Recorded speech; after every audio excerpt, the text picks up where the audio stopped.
मैं हूं भगवान जगन्नाथ। मैं वही हूं जो युगों युगों से पूरी नगरी में रथ पर सवार होकर चलता आ रहा हूं।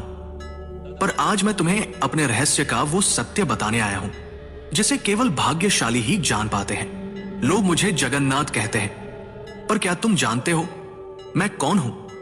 मैं वही हूं जो द्वारका में श्री कृष्ण था, वही जिसने अर्जुन को गीता सुनाई, वही जिसने राधा के प्रेम को साक्षात ईश्वरत्व में बदल दिया, वही जिसने अधर्म के सामने धर्म को विजयी बनाया। जब द्वारका का अंत हुआ, मेरा पार्थिव शरीर समुद्र में प्रवाहित कर दिया गया, पर मेरा हृदय, मेरा चेतन तत्व नष्ट नहीं हुआ। समुद्र में एक दिव्य काष्ठ पवित्र लकड़ी के रूप में प्रकट हुई और बहती हुई पुरी के तट पर आई। उसी समय राजा इंद्रद्युम्न ने मुझे स्वप्न में देखा। हे राजन, ये कोई साधारण लकड़ी नहीं, ये मेरा शरीर है, इससे मेरा विग्रह बनवाओ। राजा ने आदेश दिया। मूर्ति बनाने के लिए एक वृद्ध पुरुष प्रकट हुए। उन्होंने कहा, इन्हें गुप्त रूप से बनाऊंगा, कोई द्वार मत खोलना। वो कोई और नहीं, स्वयं विश्वकर्मा थे। जब मूर्तियां बन रही थी, रानी की चिंता बढ़ी। द्वार खुलवाया गया। मूर्तियां अधूरी थी।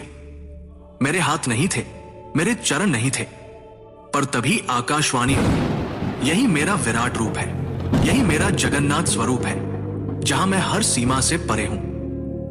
जो मूर्ति नहीं, चेतना है, जो धर्म का रक्षक है। राजा ने मेरे उस दिव्य हृदय को मूर्ति में प्रतिष्ठित किया।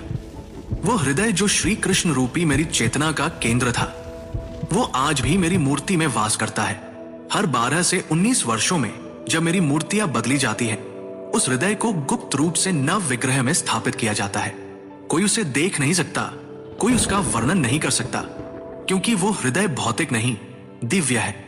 मैं वही हूं जो कृष्ण है, विष्णु है और फिर भी सबसे परे है। मेरी आंखें गोल हैं क्योंकि मैं हर दिशा में देखता हूं। जब मैं अपने भाई बलभद्र और बहन सुभद्रा के साथ रथ पर सवार होता हूं, तो वो यात्रा कोई उत्सव नहीं, वो क्षण है जब मैं मंदिर से निकलकर भक्तों के हृदय तक पहुंचता हूं।